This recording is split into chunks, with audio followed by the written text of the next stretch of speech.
Hampir sebagian besar pedagang cabai merah di Pasar Impres Prabu Muli lebih memilih tidak berjualan dibandingkan beberapa minggu lalu sebelum harga cabai merah mengalami peningkatan. Berdasarkan informasi di lapangan, harga cabai merah saat ini sudah mencapai Rp60.000 per kilo dari harga sebelumnya sekitar Rp45.000 per kilogram.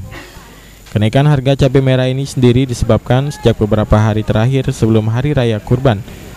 Persediaan cabai merah menipis dan pasokan cabai merah juga sangat terbatas, sehingga banyak pedagang yang tidak memiliki stok cabai merah dan memilih tidak berjualan.